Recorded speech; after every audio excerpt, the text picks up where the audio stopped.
यांचे स्वागत करतो। महाराष्ट्र राज्य सहकारी संघ यांच्या सहकार्याने ठाणे सहकार वकील संघटनेतर्फे सदरचे सत्र आयोजित करण्यात येत असते। आजचा विषय आहे रिडेव्हलपमेंट ऑफ सोसायटी। हा महत्त्वपूर्ण विषय आहे। आज भरपूर सोसायट्यांच्या इमारती जुन्या झालेल्या आहेत। त्याचं स्वतः रिडेव्हलपमेंट सोसायटी स्वतः करू शकते। तसंच रिडेव्हलपमेंट करण्यासाठी पण सुद्धा काही प्रोसिजर आहेत। त्यासाठी आमचे सहकार क्षेत्रातील नामवंत वकील श्री विजय वाजगेजी आज उपस्थित आहेत। ते वक्ते आहेत। ते सदर बाबत आपल्या सर्व प्रश्नांचं तसेच रिडेव्हलपमेंट कसे करावे याबाबत पूर्ण माहिती देतील। म्हणून मी श्री वाजगे जी यांना विनंती करेन की कृपया सत्र सुरू करावे। जय हिंद, जय महाराष्ट्र। धन्यवाद। Thank you. Thank you so much. Good evening to all. First of all, I thanks to Mr. Satnam Singh and Advocate Girish Chitreji, who are the office bearers of Thane Cooperative Advocate Association, who have given me an opportunity today to deliver my lecture on the topic which is allotted to me, that is redevelopment of cooperative housing society, as well as procedure of redevelopment of cooperative housing society, and the documents which are required for the purpose of redevelopment. Before that, you are well aware that the government of Maharashtra has its own state act, that is for the cooperative sector, that is Maharashtra Cooperative Societies Act 1960. Maharashtra शासनाचा हा आपला स्वतंत्र सहकारी विभागासाठी महाराष्ट्र सहकारी संस्था अधिनियम 1960 हा कायदा अस्तित्वात आला आणि या कायद्याच्या अंतर्गत बऱ्याचशा संस्था रजिस्टर होण्यास सुरुवात झाली। त्यामध्ये सेक्शन 9 अंतर्गत संस्था नोंदणीला सुरुवात झाली। Today we are talking upon the special subject of cooperative housing society. त्यामुळे मी आज हाऊसिंग सोसायटी म्हणजे गृहनिर्माण संस्था या संदर्भात आपल्याशी माझे विचार मांडणार आहे। तर जेव्हापासून हा कायदा अस्तित्वात आला, आपल्याला सगळ्यांना माहिती आहे, तेव्हापासून या कायद्याअंतर्गत हाऊसिंग सोसायटी गृहनिर्माण संस्थांची नोंदणी सुरू झाली। कलम 9 खाली नोंदणी झाल्यानंतर हाऊसिंग सोसायट्यांचा कारभार सुरू झाला। डे टू डे अफेअर सुरू झाले। अफेअर करता करता बराचसा काळ लोटला गेला। जवळजवळ सोसायट्या रजिस्टर झाल्यानंतर 30 ते 35 वर्षाचा कालावधी लोटला आणि बऱ्याचशा संस्थांना हे देखील कळलं नाही की हा एवढा 30-35 वर्षाचा कालावधी कसा लोटला गेला।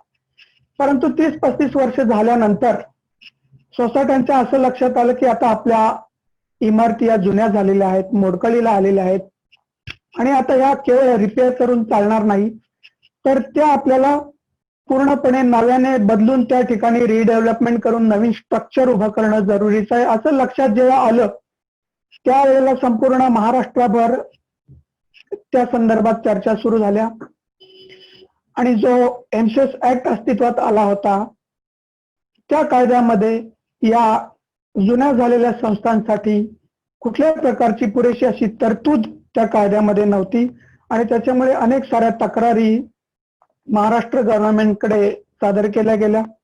शासनाच्या ते लक्षात आल्यानंतर महाराष्ट्र शासनाने त्यामध्ये एक अभ्यास गटाची नियुक्ती केली। Study committee, the government of Maharashtra has appointed one study committee for making study upon the redevelopment subject.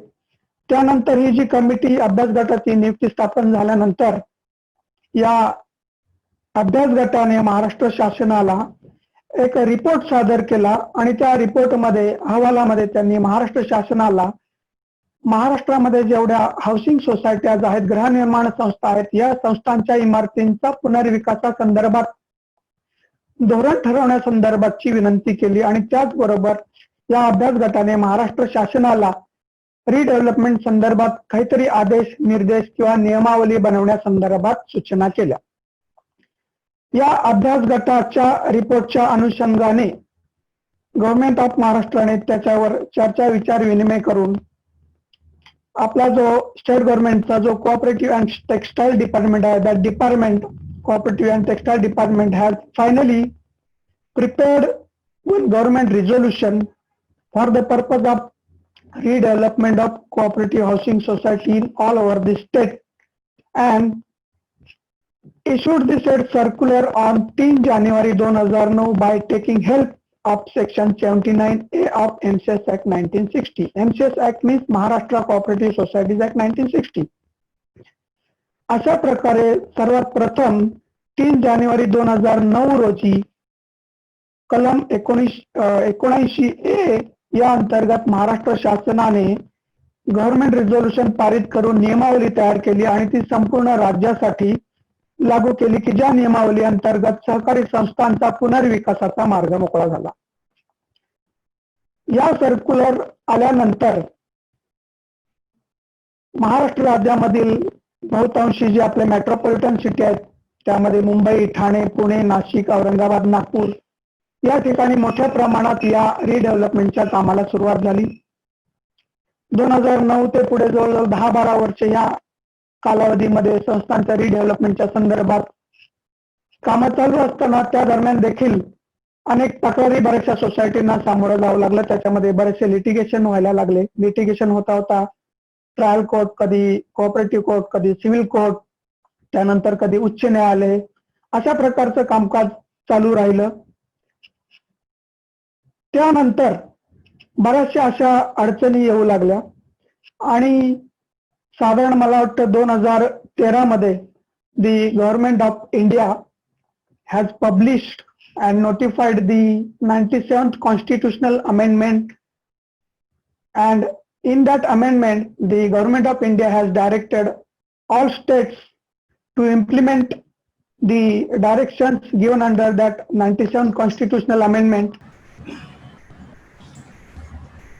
We are upon the 97th constitutional amendment by the central government, under which the central government of India has directed all the states to make changes in the state act and to implement the policy of central government by way of making amendment in state act.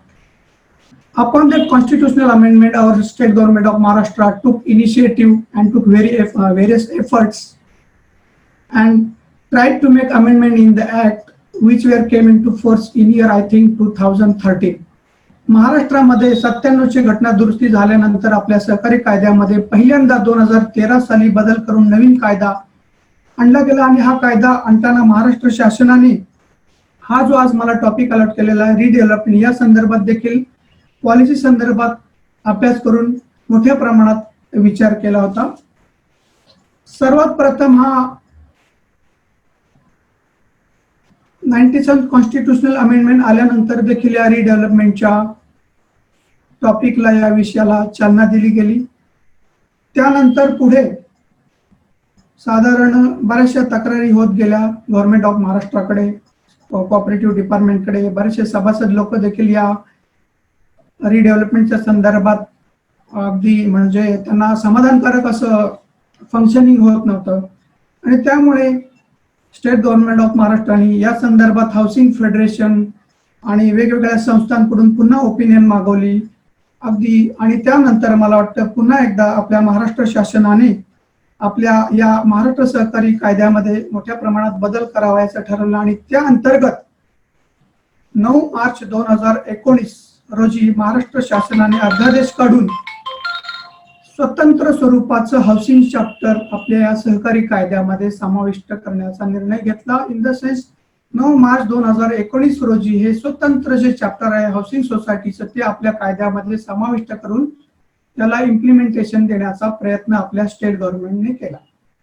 आता ही 9 मार्च 2019 ची जी amendment सहकारी कायद्यामध्ये झाली त्यामध्ये specifically separate housing chapter जो समाविष्ट करण्यात आला त्या हाऊसिंग चॅप्टर मध्ये कलम 154B सब रूल 1 ते 31 असे जवळजवळ 1 ते 31 क्लॉजेस त्या 154B मध्ये समाविष्ट करण्यात आले. ॲज युजुअल नेहमीप्रमाणे या 9 मार्च 2019 च्या ज्या अमेंडमेंट मध्ये 154B1 हा जो सेक्शन आहे तो नेहमीप्रमाणे डेफिनेशन साठी ठेवण्यात आला आणि मला वाटतं आपल्या स्टेट गव्हर्नमेंट ऑफ महाराष्ट्राने खरोखर रिडेव्हलपमेंट संदर्भात विचार केला होता आणि तो पहिल्यांदा विचार ट्रान्सपरन्सी कशी असावी, रिडेव्हलपमेंटचं काम कसं असावं, सभासदांच्या तक्रारी येऊ नये या संदर्भात विचार करताना या 9 मार्च 2019 रोजीच्या या ज्या अमेंडमेंट मध्ये काही संज्ञा इन्सर्ट केल्या गेल्या, डेफिनेशन्स ऍड केल्या गेल्या. त्याच्या मागचं मुख्य धोरण म्हणजे हा रिडेव्हलपमेंट हा विषय लक्षात घेता ह्या बऱ्याचशा अशा डेफिनेशन्स या 154B1 या सेक्शन खाली समाविष्ट करण्यात आल्या. त्यामध्ये मी साधारणपणे काही तुम्हाला डेफिनेशन यामध्ये ज्या डेफिनेशन केवळ आपल्या रिडेव्हलपमेंट या विषयाशी मला जो टॉपिक अलॉट केला गेलेला आहे त्या विषयाशी निगडित आहे. तर 154B1 हा जो नवीन हाऊसिंग चॅप्टर मध्ये सेक्शन ऍड केला गेला त्याच्यामध्ये सगळ्यात पहिली संज्ञा डेफिनेशन जी आहे ती अलॉटी म्हणून डेफिनेशन त्याच्यामध्ये डिफाईन केली गेलेली आहे. त्याच्यामध्ये allottee means member of A society to whom a plot of land or site or a flat in a building or complex held by it is allotted by the cooperative society or a person who has purchased flat from the developer or competent authority and joined as a member of society. ही एक allotee नावाची जी definition आहे ती आपल्या housing chapter मध्ये नव्याने add केली गेली. रिडेव्हलपमेंटचं धोरण लक्षात पाहू. त्यानंतर पुढची जी आहे कन्सेप्ट डेफिनेशन, ऑडिटर म्हणून एक डेफिनेशन यामध्ये 154B एक सब रूल सबसेक्शन 4 अंतर्गत डिफाईन केली गेली. त्याचप्रमाणे बिल्डर प्रमोटर ही एक डेफिनेशन रिडेव्हलपमेंटचं धोरण लक्षात ठेवून महाराष्ट्र शासनाने जो स्वतंत्र हाऊसिंग चॅप्टर केला गेला त्यामध्ये इंट्रोड्यूस केली. त्याच्यामध्ये जी बिल्डर प्रमोटरची जी व्याख्या केली गेलेली आहे ती फार महत्वाची आहे याच्यामध्ये आपल्याला या रिडेव्हलपमेंटच्या संदर्भात. तर ती मी आपल्याला वाचून दाखवतो थोडक्यात. Sir? Yes, Bhagye, yes, sir? madam. Yes, madam. Sir, you're going too fast. That is the reason people are not able to hear you. Okay. I'm going slowly. Okay. Just, slowly. Yeah. Yeah. Thank you. The definition of builder promoter, which is incorporated in the separate chapter, that is, I'm reading that definition, which is very important for the purpose of redevelopment because it gives very much importance to the further proceeding of redevelopment. I'm reading that definition.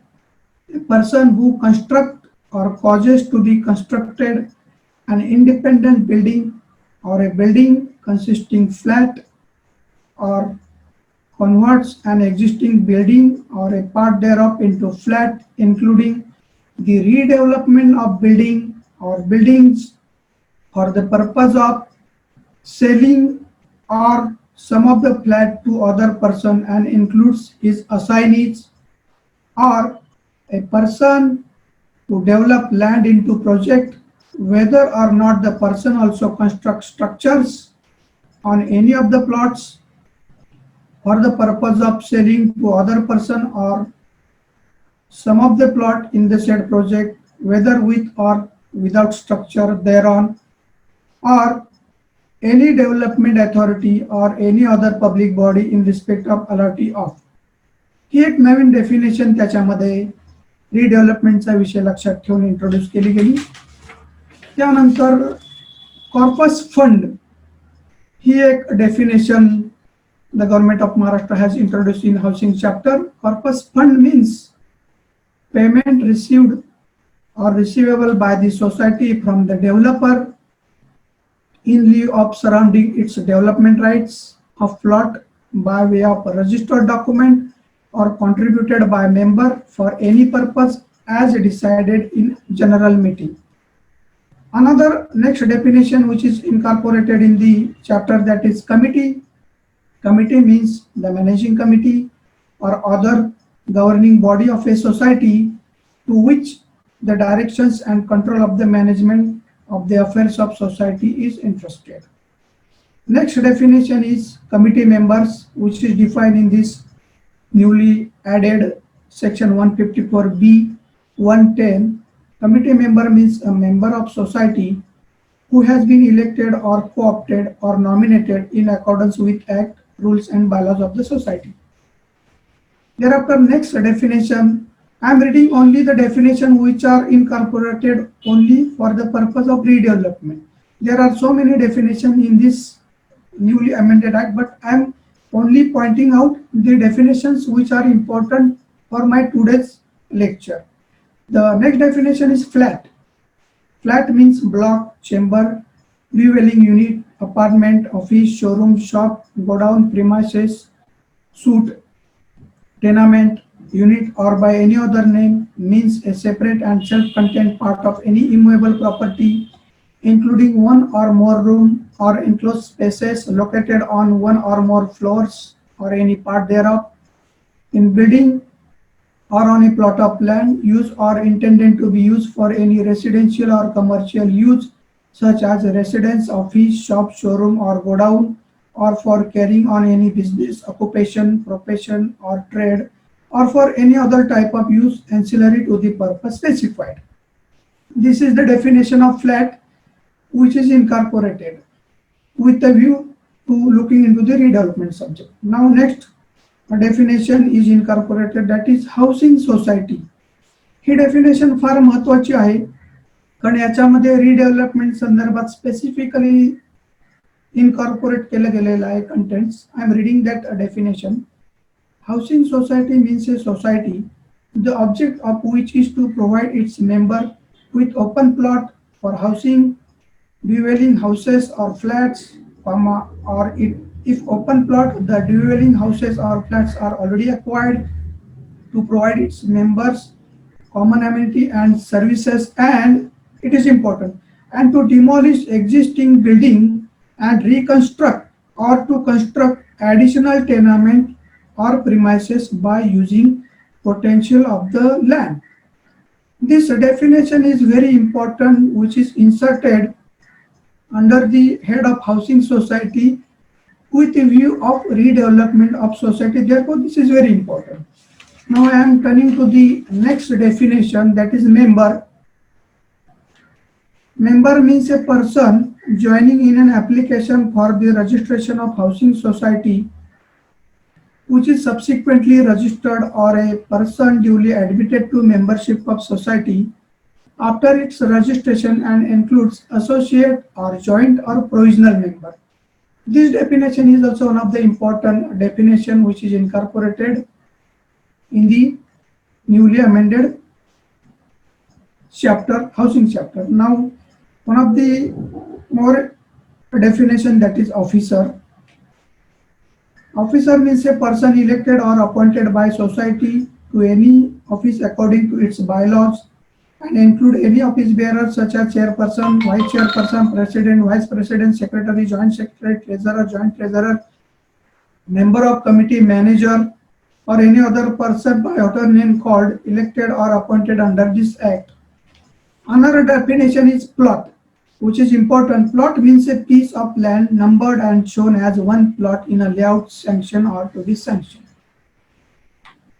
या definition मी जे आता आपल्या समोर मांडलेले आहेत, या विशेषत्वे करून या नवीन अमेंडमेंट अंतर्गत जो हाऊसिंग चॅप्टर आपल्या समोर आज नव्याने समाविष्ट केला गेलेला आहे, या डेफिनेशन्स ज्याचा उपयोग प्रत्येक हाऊसिंग सोसायटीला रिडेव्हलपमेंटचा प्रोजेक्ट चालू असताना होणार आहे. Now I am turning to my next point.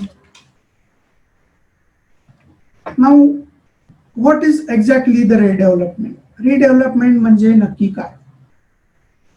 According to me, as far as my knowledge is concerned, redevelopment means demolishing the existing old structure and replacing the same with new structure with new dimensions and space.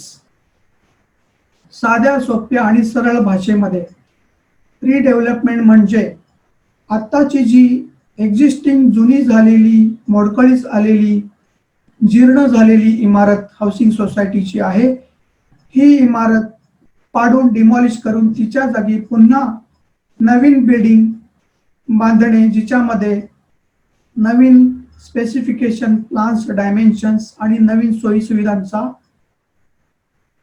समावेश असेल. ही साधी सोपी रिडेव्हलपमेंटची definition आहे.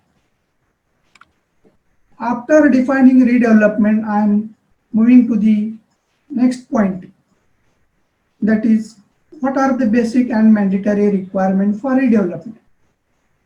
Redevelopment करण्यासाठी दोन basic गोष्टी कोणत्या आहेत त्या मी आपल्या समोर या ठिकाणी मांडतो आहे. As far as legal system is concerned and my knowledge is concerned, there are two basic requirement for the purpose of redevelopment, that is, one is structural audit and another is conveyance deed. Provided that structural audit आणि conveyance did या दोन गोष्टी अतिशय महत्वाच्या आहेत redevelopment संदर्भात. परंतु आता प्रश्न असा येईल या ठिकाणी मी एक गोष्ट आपल्या समोर नमूद करू इच्छितो. जर महापालिकेने नगरपालिकेने जर एखादी इमारत धोकादायक डिक्लेअर केली असेल, राहण्यास योग्य नाही अशी डिक्लेअर केली असेल, किंबहुना त्या इमारतीच्या कोलॅप्स होण्यामुळे आजूबाजूच्या इमारतींना धोका निर्माण झाला असेल, तर अशा संदर्भातल्या इमारतींचं एक्सेप्शन लक्षात ठेवून इतर इन जनरल विचार केला तर आपल्याला रिडेव्हलपमेंटसाठी दोन गोष्टी प्रायमरी महत्वाच्या आहेत, त्याच्यामध्ये स्ट्रक्चरल ऑडिट आणि कन्व्हेन्स डीड. कारण या दोन गोष्टींचा जर महापालिकेने धोकादायक झालेल्या इमारतींचा विचार केला तर तिकडे मला वाटतं जीवितहानी होण्याची शक्यता आहे. स्ट्रक्चरल ऑडिटचा रिपोर्ट येईपर्यंत, कन्व्हेन्स डीड होईपर्यंत कदाचित जीवितहानी होऊन जाईल.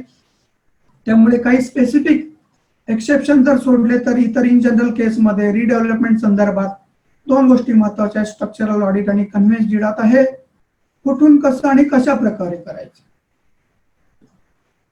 97च्या घटना दुरुस्तीनंतर 2013 साली आपल्या कायद्यामध्ये बदल झाले आणि त्यानंतर नवीन बायलॉज, मॉडेल बायलॉज अडॉप्ट करण्याला सुरुवात झाली, ज्याला आपण मराठीमध्ये आदर्श उपविधी म्हणतो. या आदर्श उपविधी स्वीकृत करण्यासाठी सुरुवात झाली आणि या आदर्श अप्रूव्ड मॉडेल बायलॉज मध्ये बायलॉज नंबर 77 जो आहे 77, या 77 मध्ये इमारतीचं स्ट्रक्चरल ऑडिट संदर्भात नियम घालून दिलेला आहे. Structural audit of the building is to be conducted under bylaws number 77. आता स्ट्रक्चरल ऑडिट रिपोर्ट म्हणजे नक्की काय? मी इन शॉर्ट मध्ये साध्या आणि सरळ सोप्या भाषेत आपल्याला सांगतो. Structural audit means a report which would reveal the condition of building and indicate whether the society needs redevelopment. Structural audit म्हणजे असा अहवाल की ज्याच्यामध्ये आपल्या इमारतीची पूर्ण माहिती दिली जाते आणि ती इमारत दुरुस्त करण्याजोगी आहे की रिडेव्हलप करण्याजोगी आहे की रिकन्स्ट्रक्ट करण्याजोगी आहे की मेजर रिपेअर करण्याजोगी आहे, या संदर्भात आपल्याला स्ट्रक्चरल ऑडिट मध्ये माहिती दिली जाते. आता हे स्ट्रक्चरल ऑडिटचा कालावधी आपल्याला या बायलॉज नंबर 77 मध्ये जे मॉडेल बायलॉज आहे त्याच्यामध्ये घालून दिलेला आहे. इन जनरल स्ट्रक्चरल ऑडिट कधी केलं जातं? जर संस्थेची इमारत 15 ते 30 वर्ष या कालावधीमध्ये असेल तर साधारण 5 वर्षांमधून एकदा स्ट्रक्चरल ऑडिट रिपेअर ऑडिट करणं गरजेचं आहे. त्याचप्रमाणे जर संस्थेची इमारत 30 वर्ष किंवा त्याहून अधिक काळ झाला असेल तर त्यानंतर साधारण 3 वर्षातून एकदा, मीन्स वन्स इन 3 इयर्स, 3 वर्षातून एकदा स्ट्रक्चरल ऑडिट करणं गरजेचं आहे. हा झाला स्ट्रक्चरल ऑडिट संदर्भातला प्रश्न. दुसरी जी कंडिशन आहे मी आपल्याला समोर सांगितली की कन्व्हेन्स डीड. रिडेव्हलपमेंट हा विषय हातात घेण्या अगोदर प्रत्येक संस्थेने कन्व्हेन्स करणं महत्वाचं आहे. ऑलरेडी या विषयावर काल परवा आपले लेक्चरर जे होते अजय मेहरोल यांनी मला वाटतं सांगितलेलं आहे कन्व्हेन्स डीड.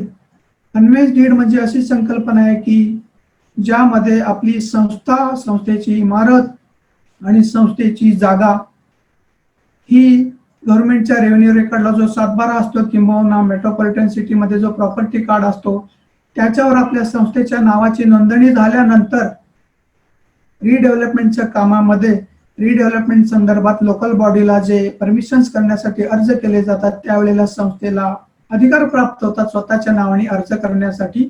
तर त्याच्यासाठी संस्थेला कन्व्हेन्स डीड किंवा संस्थेच्या नावाने कन्व्हेन्स होऊन संस्थेच्या नावाने 7/12 किंबहुना प्रॉपर्टी कार्ड जो असतो मालमत्ता पत्रक त्याच्यावर संस्थेचं नाव येणं आवश्यक आहे.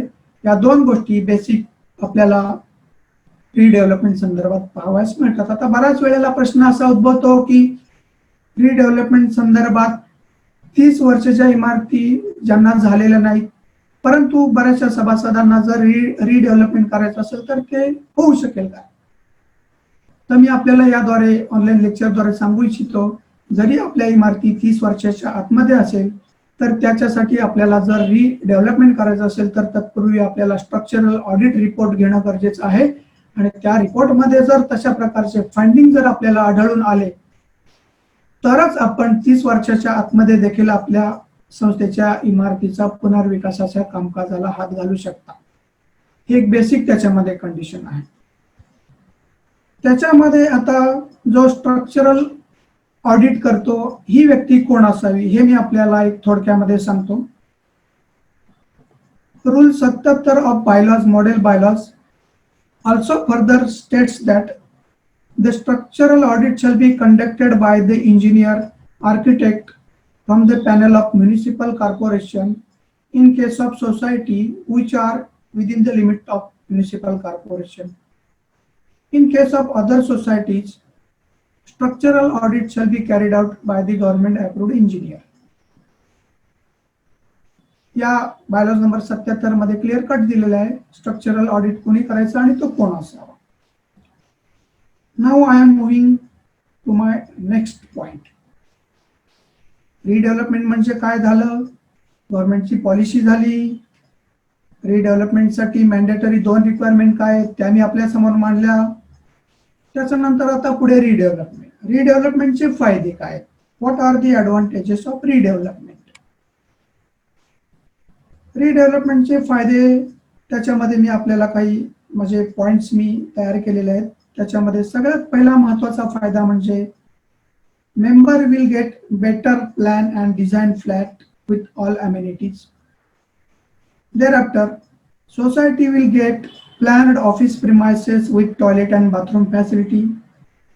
Thereafter society or individual member will get purpose fund which will take care of further maintenance charges or could be utilized for other purpose. Next, additional area in the form of incentive will get from the developer. Also, additional space if available could be purchased from the developer at best available price. आता याच्यामध्ये मी आपल्याला एक गोष्ट सांगू इच्छितो जी रिडेव्हलपमेंटचे advantages आहे. Recently even municipal corporation of greater Mumbai recently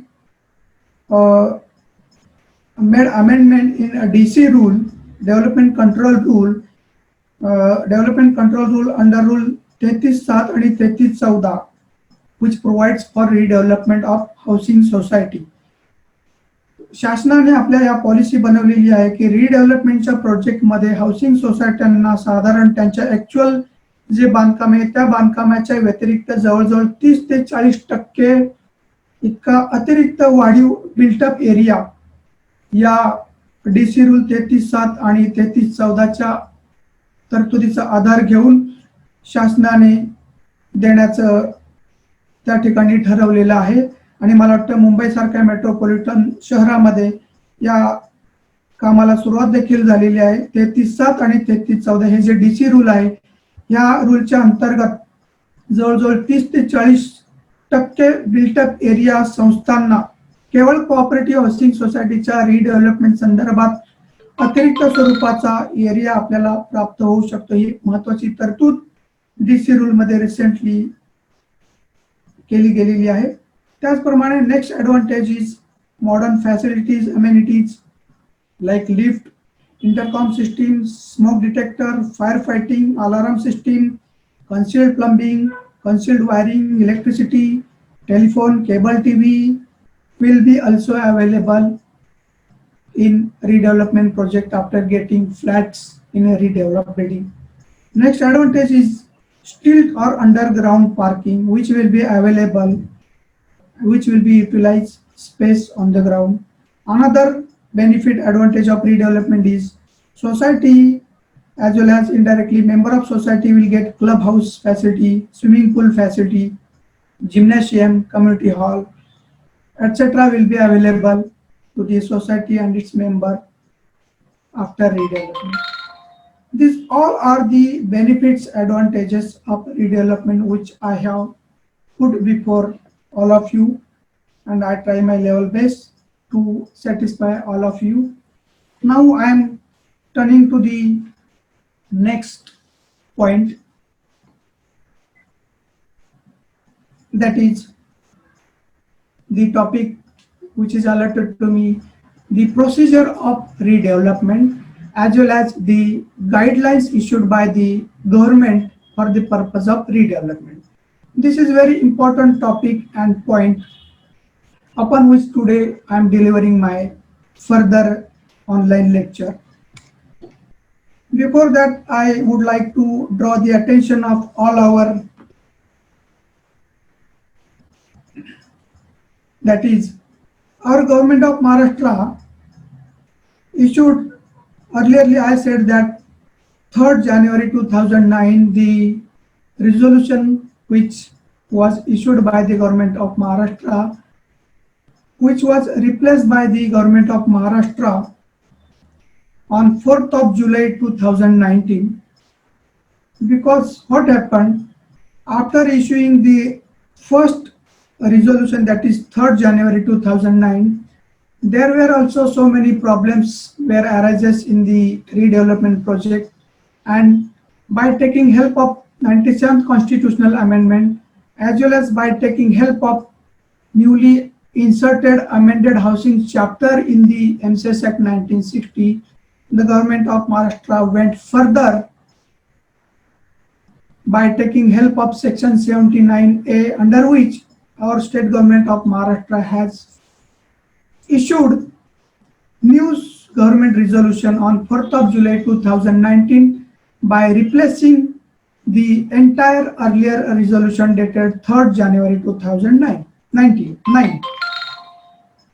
3 जानेवारी 2009 जे शासनाचा जो GR होता, तो GR संपूर्णपणे नव्याने बदलून त्याच्या जागी गव्हर्नमेंट ऑफ महाराष्ट्राने 4 जुलै 2019 रोजी नवीन GR पारित केला, आणि त्या अंतर्गत रिडेव्हलपमेंटची प्रोसिजर प्रक्रिया कशी असावी त्या संदर्भात government of Maharashtra has given various directions in the form of rules incorporated in this said government resolution.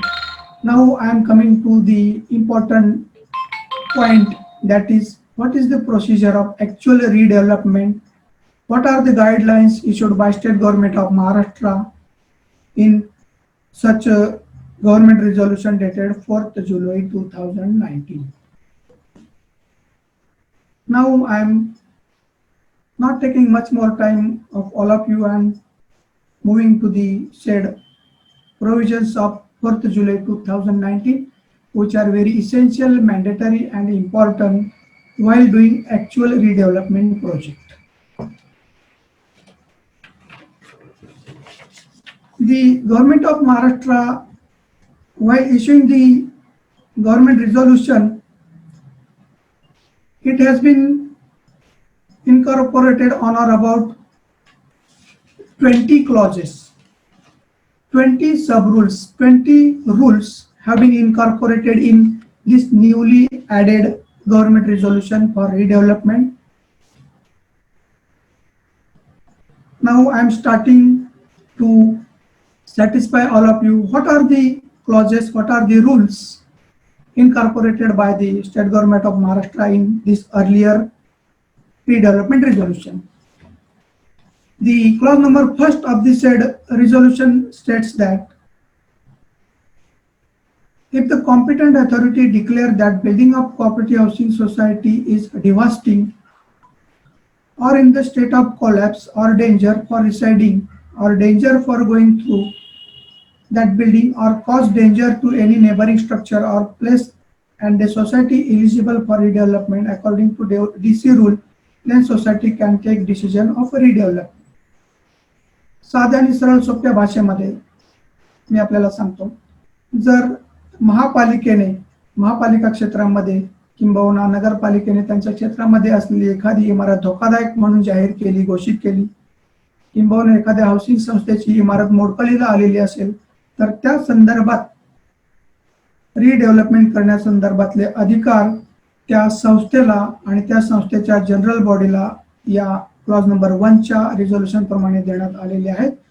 आणि त्या रिडेव्हलपमेंट संदर्भात जे लोकल अथॉरिटीचे जे DC रूल आहेत ते फॉलो करून त्या संदर्भात रिडेव्हलपमेंटचा निर्णय संस्थांनी घेणं गरजेचं आहे असे यामध्ये नमूद केलेले आहे. Now the next clause, next rule which is incorporated, that is rule number 2, that is the directions are applicable to all type of redevelopment undertaking by the society, like redevelopment by the developer through agreement, self redevelopment, cluster redevelopment in the federal society, redevelopment through the group of society, etc. All procedures stipulated for the appointment of developer shall be applicable to all type of redevelopment. In short, Maharashtra राज्यामध्ये ज्या काही housing संस्था आहेत, cooperative housing संस्था, त्या संपूर्ण संस्थांना हा जो GR पारित केला गेलेला आहे, त्या GR मध्ये जे निर्देश दिले गेलेले आहेत, त्या संपूर्ण संस्थांना किंबहुना क्लस्टर अंतर्गत ज्या संस्थांचा किंवा ज्या इमारतींचा रिडेव्हलपमेंटचे प्रोजेक्ट चालतील, फेडरल सोसायट्यांच्या अंतर्गत जे रिडेव्हलपमेंटचे प्रोजेक्ट चालतील, त्या सर्व प्रकारच्या संस्थांना हा GR आणि या GR मधील तरतुदी बंधनकारक असतील, लागू असतील आणि त्यांना कंपल्सरी या फॉलो करणं गरजेचं आहे. अशा प्रकारची तरतूद या GR मध्ये केली गेलेली आहे. आणखीन एक महत्वाची तरतूद पुढे रूल नंबर 4 मध्ये, मी आता कारण वेळेचं आपल्याला बंधन आहे त्यामुळे मी सगळे क्लॉजेस घेणार नाही या ठिकाणी. जे महत्वाचे पॉइंट आहेत ते आपल्या समोर मी मांडतोय. महत्वाची जी पुढची तरतूद आहे त्याच्यामध्ये रिडेव्हलपमेंटच्या प्रोजेक्ट संदर्भात शासनाला जे अधिकार दिले होते किंबहुना जे ऑथराइज ऑफिसर असतात, सहकारी विभागामार्फत अपॉइंट केले जातात, ऍडमिनिस्ट्रेटर असतात, त्यांचा डायरेक्ट सहभाग हा पूर्णपणे काढून टाकलेला अशा प्रकारची तरतूद या रिझोल्युशन मध्ये केली गेलेली आहे. म्हणजेच फक्त सहकारी संस्था, जनरल बॉडी, मॅनेजिंग कमिटी यांना संपूर्णपणे स्वायत्तता देण्याचा प्रयत्न या ठिकाणी शासनाने या कॉन्स्टिट्यूशनल अमेंडमेंटचा आधार घेऊन या ठिकाणी केला गेलेला आहे. Now I am moving to the next clause. Now आता ऍक्च्युअल रिडेव्हलपमेंट प्रोजेक्टच्या कामाला कशी सुरुवात करायची आणि कशा प्रकारे प्रोसिजर फॉलो करायची या संदर्भात मी आपल्या समोर काही गोष्टी मांडत आहे. सर्वात पहिला, एक पंचमांश सभासद, not less than 1/5 member of society who are intending to undertake the redevelopment of building of society should submit an application for arranging special general body meeting to decide the policy of redevelopment with their planned suggestion regarding the redevelopment of building to the secretary. एक पंचमांश सभासदांनी redevelopment संदर्भात requisition देऊन secretary साहेबांना अर्ज करायचा आहे संस्थेच्या. After receipt of application, the Secretary of Society, taking note in the managing committee within 8 days and thereafter shall call special general body meeting within 2 months. The agenda of meeting should be given to each member of society before 14 days of the meeting and its acknowledgement should be kept with the office record. Before calling the said first special general body meeting, it is important for the managing committee of society that to call at least 3 quotation from the project management consultant, that is architecture, who are on the panel of government local authority comprising of registered architect from the Council of Architect under the Architect Act. पहिली general बॉडीची special general body call केली जाणार आहे. ती call करण्यापूर्वी managing कमिटीला local महापालिकेच्या पॅनलवर जे architecture आहे, PMC ज्यांना आपण म्हणतो, त्यांच्याकडून कोटेशन मागवायचे आहे. त्याच्यानंतर आणखीन एक महत्वाची पुढची क्लॉज नंबर 6, रूल नंबर 6 मध्ये अशी तरतूद केलेली आहे की रिडेव्हलपमेंटच्या प्रोजेक्टला सुरुवात झाल्यानंतर, प्रक्रियेला सुरुवात झाल्यानंतर प्रत्येक संस्थेने स्वतःची वेबसाईट तयार करायची आहे आणि त्या वेबसाईटवर रिडेव्हलपमेंट संदर्भात जे काही निर्णय होतील, ज्या काही मिनिट्स होतील, जे काही ठराव पारित केले जातील ते सर्व प्रकारचे ठराव त्या वेबसाईटवर पब्लिश करायचे आहे. ज्याप्रमाणे नोटीस बोर्ड पब्लिश करतो त्याचप्रमाणे वेबसाईटवर आणि त्याचप्रमाणे ज्या उपनिबंधकांच्या कार्यक्षेत्रात ती सोसायटी येत आहे त्या उपनिबंधकांना देखील त्या संदर्भात माहिती देण्याची आहे. ही एक नवीन तरतूद या रिझोल्युशन मध्ये करण्यात आलेली आहे. याच्यामध्ये सगळ्यात महत्वाचा पॉइंट असा तो ऍड केलेला आहे, ज्या व्यक्ती आउट ऑफ कंट्री राहत असेल त्यांचे देखील ईमेल ऍड्रेस या ठिकाणी संस्थेला घेणं बंधनकारक आहे आणि त्या ईमेल ऍड्रेसवर संस्थेच्या रिडेव्हलपमेंटच्या प्रोजेक्ट संदर्भात माहिती देणं मॅनेजिंग कमिटीला बंधनकारक केले गेलेलं आहे.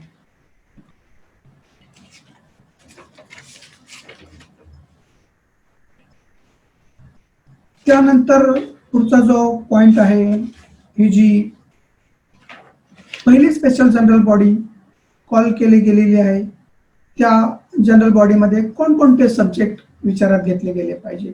Rule number 8, subject wise business in the special general body meeting shall be transacted as follows. The subject, that is to take primary decision by considering the demand of member and suggestion received regarding making redevelopment of the building of society, to select expert and experienced architect, project management consultant on the panel of government, and to fix scope of work and to submit framework of the program of redevelopment. Thereafter, clause number 9, that is to accept written suggestion of the members regarding redevelopment of the building. The member of society may submit their realistic plan, suggestion, recommendation before the special general body meeting to the secretary so that the secretary can put up all the suggestions before the meeting for the purpose of its discussion. आता या जी first general body meeting होते त्या meeting मध्ये कोणत्या प्रकारचे निर्णय घेतले जातात, त्या मीटिंग मध्ये कोरम किती असावा या संदर्भात क्लॉज नंबर 10 मध्ये नमूद केलेला आहे. The quorum of special general body meeting call for redevelopment of building shall be 2/3 of the total number of members. 2/3 member त्या ठिकाणी quorum असणं गरजेचं आहे. If the quorum is not fulfilled, then meeting is adjourned by giving 7 days notice. Again, if quorum is not fulfilled, then again meeting is adjourned for next 7 days. And if again quorum is not fulfilled, then it is assumed that the members are not interested in redevelopment project, and thereafter the subject of redevelopment will not be taken on or about next 3 months. म्हणजे 3 महिन्याच्या नंतर तुम्हाला तो पुन्हा 3 महिन्याच्या आतमध्ये तो विषय घेता येणार नाही. This is the quorum of first general body meeting. Now, in this first general body meeting, what decisions are to be taken? Now I am shortly putting before all of you that primary decision regarding whether redevelopment of society to be made or not will be sanctioned in this first special general body meeting with not less than 51% of the total number of members at the majority of member. Means approval of minimum 51% members shall be necessary for the redevelopment project. त्याच्यामध्ये आता मी आपल्याला सांगतो की जर 51% member म्हणजे काय, जर संस्थेचे सभासद जर 100 असतील तर 100 पैकी मीटिंगचा कोरम होण्यासाठी 67 मेंबरची आवश्यकता आहे. आणि त्याचप्रमाणे रिडेव्हलपमेंटचा विषय मंजुरीसाठी 100 सभासद असतील आणि जरी 67 सभासद उपस्थित असतील तरी 51% लोकांची मंजुरी रिडेव्हलपमेंटच्या मान्यतेसाठी आवश्यक आहे. म्हणजे थोडक्यामध्ये सभेला उपस्थित 100 पैकी 67 असतील किंवा 75 सभासद जरी असतील तरी रिडेव्हलपमेंटचा प्रायमरी निर्णय अप्रूव्ह करण्यासाठी 51% लोकांची मान्यता म्हणजे 51 सभासदांची लेखी मान्यता त्या ठिकाणी असणं गरजेचं आहे. अन्यथा रिडेव्हलपमेंटचा प्रोजेक्ट पुढे कंटिन्यू करता येणार नाही. These are the very important requirement to be decided in the first special general body meeting. Now another subject of that first general body meeting is that to select expert and experienced architecture, project management consultant from the panel of government local authority. या मीटिंगच्या पूर्वी जे 3 quotations receive केलेले असतात managing कमिटीने PMC appoint करण्यासंदर्भात, त्याच्या अनुषंगाने या मीटिंग मध्ये आर्किटेक्ट किंवा PMC ची अपॉइंटमेंट करण्याची तरतूद या मीटिंग मध्ये दिलेली आहे. आणि त्या PMC ची अपॉइंटमेंट झाल्यानंतर पुन्हा थर्ड जो सब्जेक्ट आहे, to submit framework of the programme in respect of redevelopment of PT. रिडेव्हलपमेंटच्या संदर्भात फ्रेमवर्क डिसाइड करण्याचा जे सब्जेक्ट आहे तो या फर्स्ट स्पेशल जनरल बॉडी मध्ये डिसाइड करण्याची आवश्यकता आहे. अशा प्रकारचे 3 ते 4 विषय पहिल्या जनरल बॉडी मध्ये कंप्लीट झाल्यानंतर, त्याच्यामध्ये PMC ची अपॉइंटमेंट झाल्यानंतर पुढचा विषय आहे, मीटिंग झाल्यानंतर पुढच्या 7 दिवसामध्ये it is mandatory for the managing committee to circulate the minutes and resolutions of set general body to the all members within 7 days of the meeting. Thereafter, after completion of meeting, it is mandatory to the managing committee meeting to give appointment letter to the architecture who have been appointed in the special general body meeting. Within 30 days of the first special general body meeting, the managing committee of society shall have to give appointment letter to the architecture under clause 13 of the government resolution. After making appointment and after giving appointment letter to the project management consultant, the work of architecture will be start, under which what the architect will do, that is incorporated in clause 14. Work to be done by the architect in initial stage, that is to conduct survey of the building, land of the building, to take information about the conveyance of land, to take information of FSI, TDR available according to the building of land and existing policy of the government. Similarly, rules of MHADA, SRA, municipal corporation according to the land. Thereafter, it is mandatory for the architecture to prepare realistic feasibility report. ज्याला आपण वास्तववादी प्रकल्प अहवाल असा शब्द मराठीमध्ये म्हणतो. तर या जो PMC आहे, he shall have to prepare realistic feasibility report and to submit the same within 2 months from the date of his appointment to the managing committee.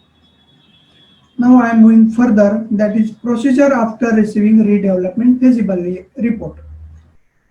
Feasibility report संस्थेला प्राप्त झाल्यानंतर, ज्याला मराठीमध्ये आपण वास्तववादी प्रकल्प अहवाल असं म्हणतो.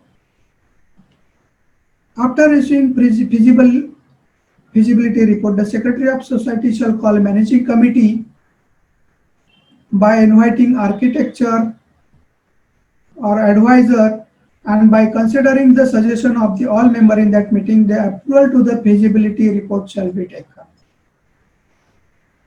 The notice of said meeting, time, place of meeting shall be displayed on the notice board of society. The copy of said notice shall be delivered to each notice and acknowledgement of shall be filed in the office record. सभासदांचं या feasibility report वर recommendation, suggestions, complaint ज्या काही तक्रार असतील त्या घेऊन त्याच्यावर पुन्हा PMC सोबत चर्चा, डिस्कशन करून त्याच्या संदर्भात विचार विनिमय करून हा जो feasibility report आहे त्या रिपोर्टला सेकंड मॅनेजिंग कमिटी मीटिंग मध्ये PMC च्या उपस्थितीमध्ये मान्यता घेण्याचं काम हे मॅनेजिंग कमिटीचं आहे. आणि अगदी त्या मीटिंगला सभासदांना देखील उपस्थित राहण्यासंदर्भात जर कोणाला राहायचं असेल तर त्यांना राहण्यासाठी मुभा दिलेली आहे. त्याच्यानंतर हा जो फिजिबिलिटी रिपोर्ट आहे, ज्याला आपण वास्तववादी प्रकल्प अहवाल PMC ने सबमिट केल्यानंतर त्याला मंजुरी झाल्यानंतर next point is that the finalization of tender draft in the presence of managing committee as well as in the presence of architect or project manager consultant.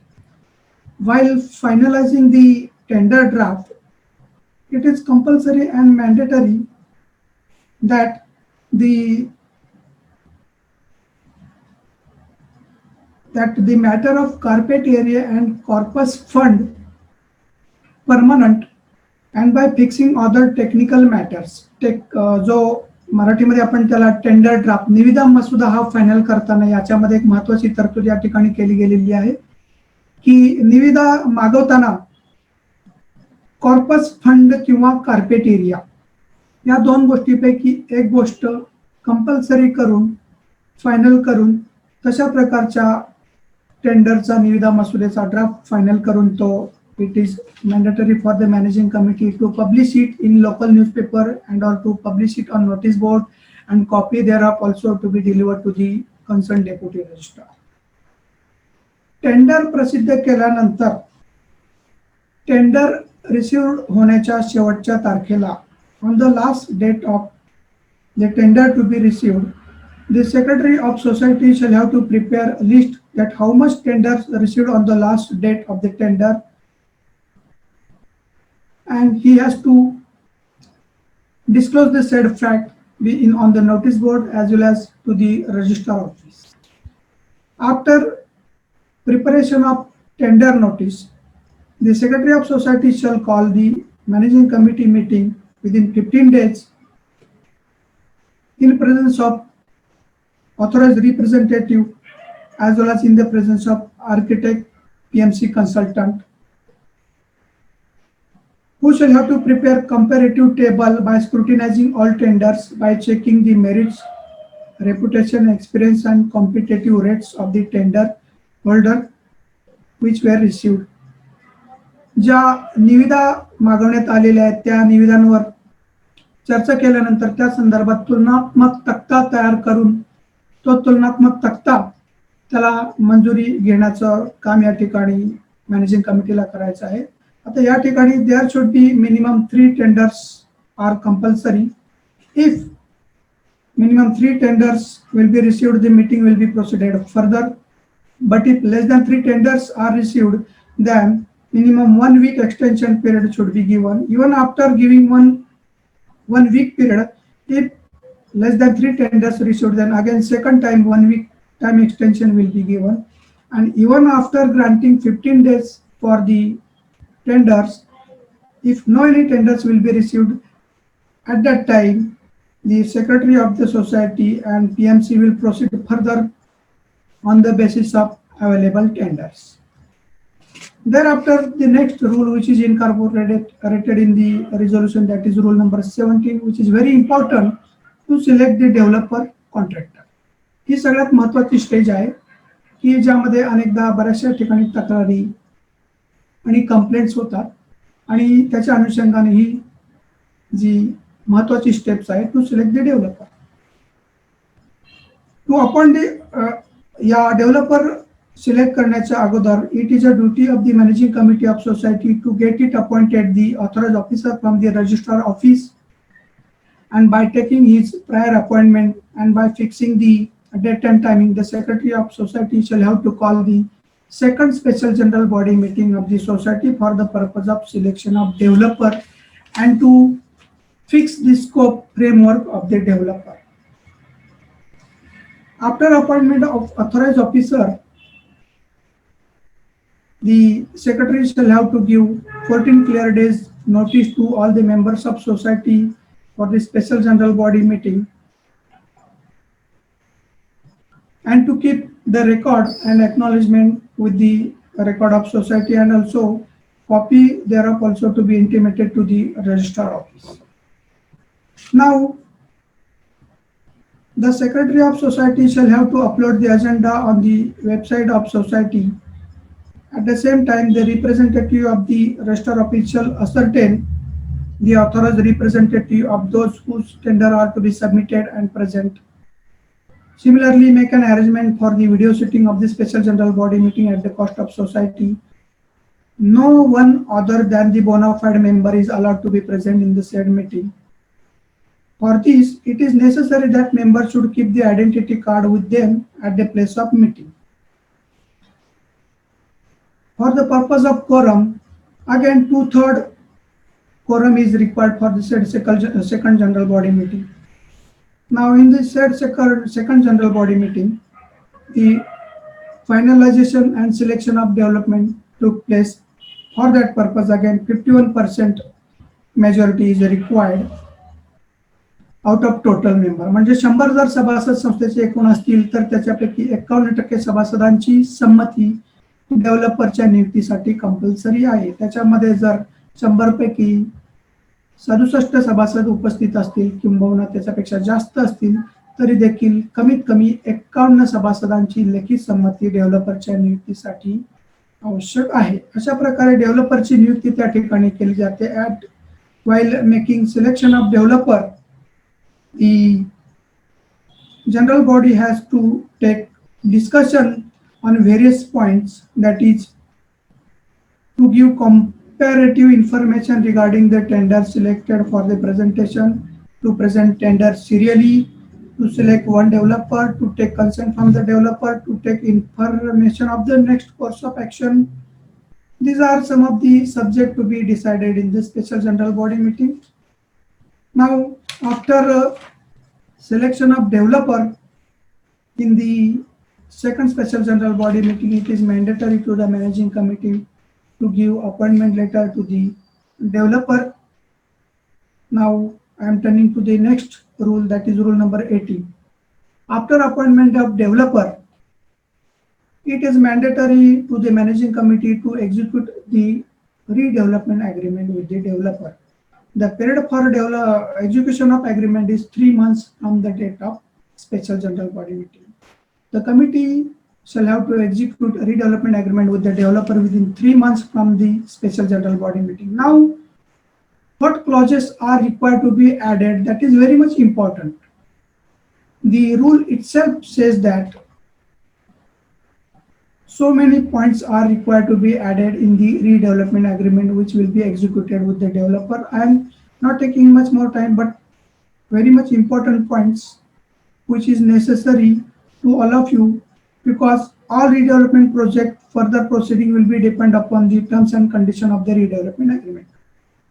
The redevelopment agreement मध्ये साधारण कुठल्या प्रकारचे clauses असावे या ठिकाणी government of महाराष्ट्राने नमूद केलेले आहे. त्याच्यामध्ये साधारणपणे according to size of redevelopment project, the completion period of redevelopment of society shall not be more than 2 years, and in exception case not more than 3 years. Second, the developer shall give 20% of the total cost of redevelopment project as a bank guarantee.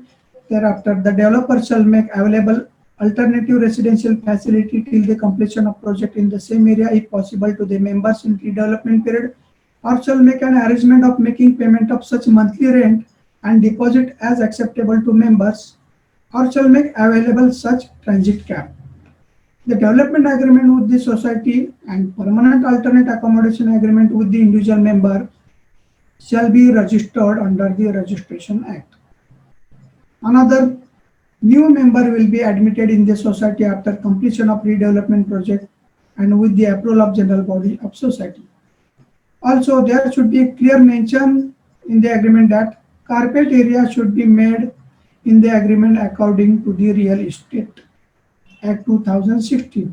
या ठिकाणी मी आपल्याला आणखीन एक महत्त्वाची गोष्ट सांगू इच्छितो की डेव्हलपर सिलेक्ट करताना नवीन रूल जे तयार केले गेलेले त्याच्यामध्ये डेव्हलपरचे जे कोटेशन रिसीव केले जातात त्यामध्ये डेव्हलपरने यापूर्वी किमान रेरा खाली एक प्रोजेक्ट कंप्लीट केला गेला असला पाहिजे.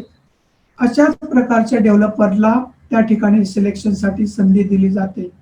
ही जी तरतूद केली गेलेली आहे या ठिकाणी खूप महत्त्वाची आहे की रेरा अंतर्गत त्या डेव्हलपरने यापूर्वी एक प्रोजेक्ट पूर्ण केला असला पाहिजे. अशाच डेव्हलपरला या ठिकाणी टेंडर किंवा निविदा सबमिट करण्याची संधी दिली जाते. Thereafter, the rights given to the developer shall be non-transferable. हा एक क्लॉज त्या अग्रीमेंट मध्ये असणं गरजेचं आहे. Thereafter, the tenement holder shall vacate the tenement only after getting legal approval of the redevelopment of building and after registration of permanent alternate accommodation agreement with the individual member. This clause is also important, which is necessary to incorporate in the redevelopment agreement. Thereafter, one more important point which is necessary, that if any dispute arises in a redevelopment work, then the provision should be made in the agreement between society and architecture and contractor to solve it under section 91 of the Society Act. ही खूप महत्त्वाची तरतूद आहे. जर redevelopment संदर्भात जर काही वाद निर्माण झाला तर तो वाद महाराष्ट्र सहकारी संस्था अधिनियम कलम 91 अंतर्गत रिझॉल्व्ह केला जाईल अशा प्रकारची स्पेसिफिक तरतूद त्या रिडेव्हलपमेंटच्या अग्रीमेंट मध्ये करणं गरजेचं आहे. देअरआफ्टर, एक अलॉटमेंट संदर्भातली तरतूद किंवा क्लॉज त्या अग्रीमेंट मध्ये असणं गरजेचं आहे. After completion of redevelopment project, after getting completion certificate, occupancy certificate, the allotment should be made where possible according to the floor number as per present situation, and if it is necessary to allot the flat by lottery system, then after completion of building the developer should make arrangement of lottery system and at the time of allotment of plat should be made by lottery system in presence of representative of the registrar and by making video setting of the entire procedure. Now thereafter one more clause is important, that any member or his relative or office bearers of society should not be the developer. ही एक महत्वाची तरतूद या ठिकाणी केलेली आहे की जो developer appoint केला जाईल तो सोसायटीचा सभासद असता कामा नये, किंबहुना कोणत्याही सभासदाचा नातेवाईक असता कामा नये, किंबहुना संस्थेच्या कमिटीमध्ये त्यांनी पद ग्रहण केलेलं असतं कामा नये. Now I am coming to the concluding paragraph of my today's lecture, that is rule number 19, which is incorporated in the government resolution. Now I have quoted and put up before you procedure to be laid down in the guidelines issued by the government of Maharashtra for the purpose of redevelopment of housing society. At the same time, rule number 19 of the said resolution provides for cluster redevelopment under cooperative housing society as well as under federation having ownership right of the land. सहकारी गृहनिर्माण संस्थांच्या व्यतिरिक्त cluster स्वरूपाचा जे रिडेव्हलपमेंटचे project असतील त्या संदर्भात देखील या गव्हर्नमेंटच्या रिझोल्युशन मध्ये जे काही नियम्स इन्कॉर्पोरेट केले गेलेले आहेत ते संपूर्ण नियम क्लस्टर स्वरूपाच्या रिडेव्हलपमेंटला देखील लागू असतील अशा प्रकारची तरतूद रूल नंबर 19 मध्ये या ठिकाणी केलेली आहे. आणि क्लस्टर रिडेव्हलपमेंट मध्ये सुद्धा जी मीटिंग कॉल केल्या गेल्या जातील त्या देखील संपूर्णपणे as it is regular redevelopment project संदर्भात ज्या मीटिंग कॉल केल्या जातील त्याचप्रमाणे करावायच्या आहेत. कोरम देखील त्याचप्रमाणे दिला गेलेला आहे आणि अशा प्रकारे क्लस्टर रिडेव्हलपमेंट देखील या ठिकाणी या रिझोल्युशनचा GRचा आधार घेऊन केलं जाईल. तर now I am concluding my topic today by this rule number 19 bye. मला वाटतं आपल्याला या ठिकाणी रिडेव्हलपमेंटच्या प्रोजेक्ट संदर्भात पुरेशी माहिती या ठिकाणी मी आपल्याला दिली गेलेली आहे. तर सगळ्यात महत्त्वाचा उद्देश असा आहे की रिडेव्हलपमेंट संदर्भात संस्थेच्या सभासदांना त्यांच्या जुन्या सदनिकेच्या बदल्यात पूर्णपणे नवीन सदनिका विना मोबदला किंबहुना अधिकचा बिल्टअप एरिया किंबहुना कार्पेट एरिया प्राप्त होऊन मोफत स्वरूपात प्राप्त होते आणि पुन्हा संस्थेचा सभासद नव्याने आपलं पुढील उर्वरित आयुष्य या नवीन अमेनिटीज सहित सुविधांसहित पुढचं उर्वरित आयुष्य आनंदाने जगू शकतो. असं या थोडक्यात एम्स अँड ऑब्जेक्ट्स या रिझोल्युशन मध्ये आपल्याला पाहावयास मिळतात.